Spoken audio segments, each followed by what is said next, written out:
Hey everyone, welcome back to my channel and welcome to your mid-December reading, Gemini. It's good to see you guys again. Thank you so much for all of the love and support that you've been showing the channel. This is going to be your mid-month energy check-in. These are going to be pretty fast. So we're going to pull the overall energy and get right into your reading. Let's get a few shuffles and then we'll get started.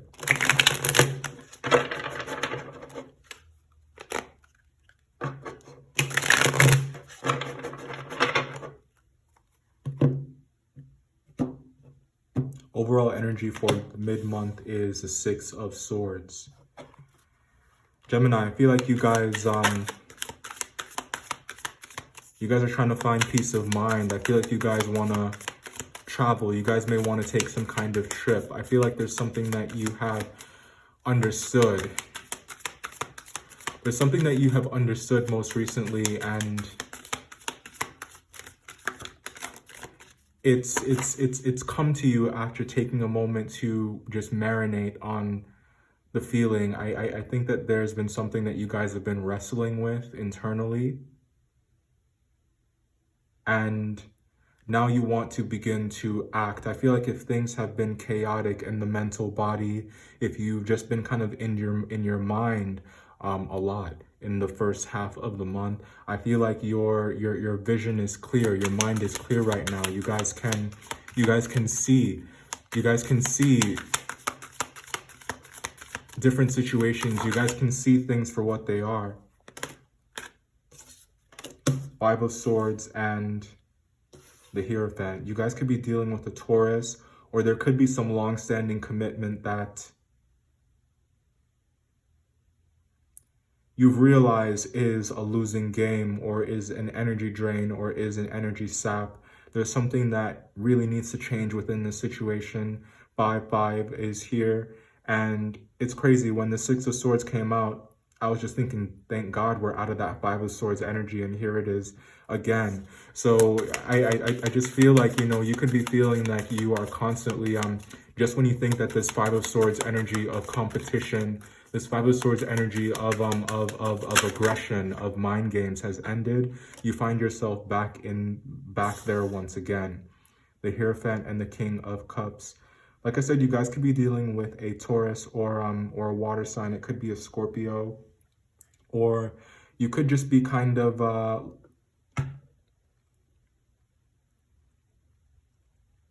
like, I feel like you're fed up. I feel like you guys are tired.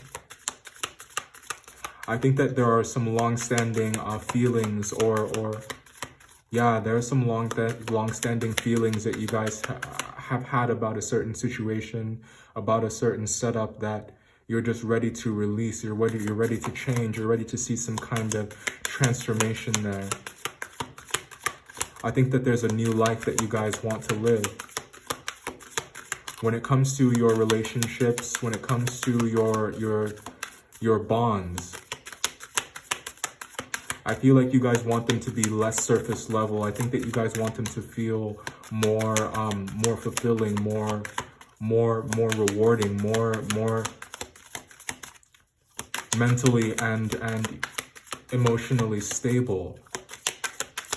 You want it to feel less like a minefield. Ten of Cups. And you can have that. You can have that. But you have to be very stubborn about wanting to make the hard decisions. You have to be stubborn about the right thing. So I feel like if there's something that you are attached to because it is familiar, or because there's a lot of history there, or it's what you've always known, if it has been causing you great pain in the process, we really have to begin to look at what will truly make us happy, get in touch with our intuition, get in touch with our feelings, with our emotions.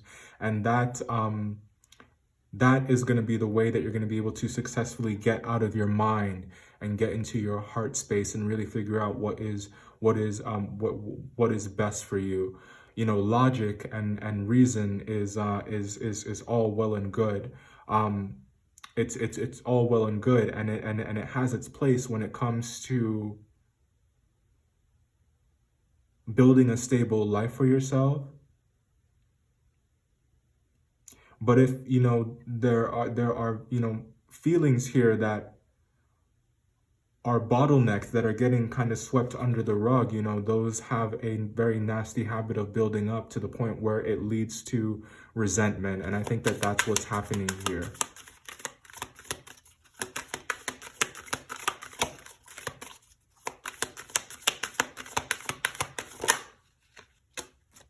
Seven of Wands. Interesting, interesting. So the Seven of Wands came out in the Taurus reading in this very same position, the sixth card out. And I think that what you guys, just like Taurus, are needing to work on at this time, there's just some boundaries work that needs to be done in the way that so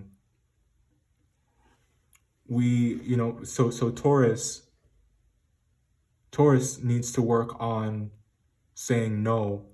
And I feel like you guys need to work on saying yes to your happiness. You guys need to work on saying yes to feeling good. You guys need to work on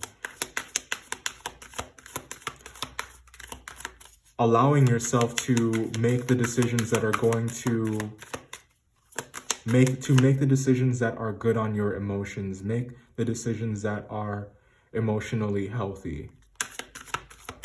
Taurus needs to say no, and you guys need to say yes.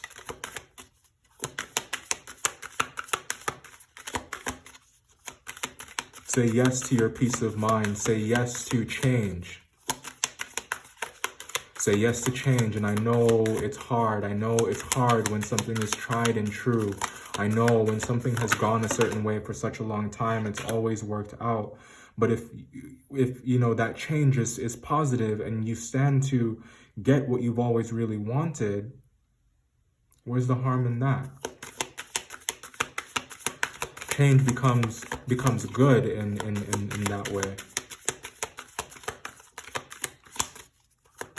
Not something to fear, but something to embrace. And with the Death card coming out here, the embodiment of change.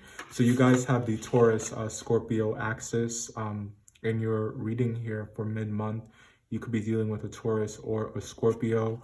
And everyone always talks about how Scorpios, yes, this card does represent transformation. It represents evolution.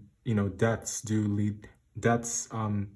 lead to life. That's what that sun, that bright sun here off in the distance mean. That's what that sun means. Endings can lead to beginnings. Change is good. But the thing about Scorpios and Tauruses, what they have in common is that it's very hard for Taurus to, and a lot of people feel like it's easy for Scorpio to do that. But Scorpio only evolves and only changes if they willingly give into the process as well. So there's a huge emphasis here on will. This Ten of Cups here is here if you want it, but how bad do you want it? Sometimes saying yes can be just as... Oh, wow.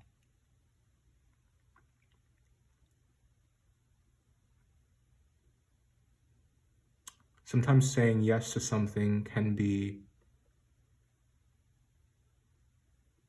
just as hard and just as easy as saying no. It just depends on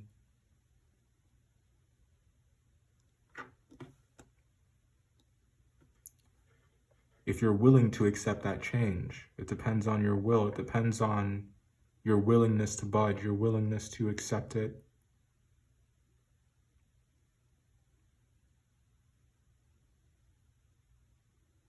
Interesting, interesting.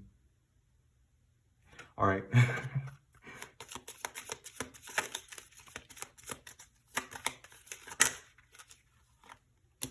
Melancholy. So you guys are in your feelings.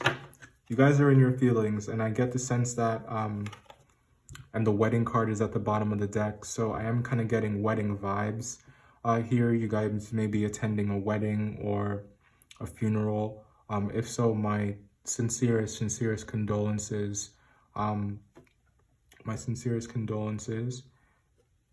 And the melancholy card here coming out, this is that kind of sadness.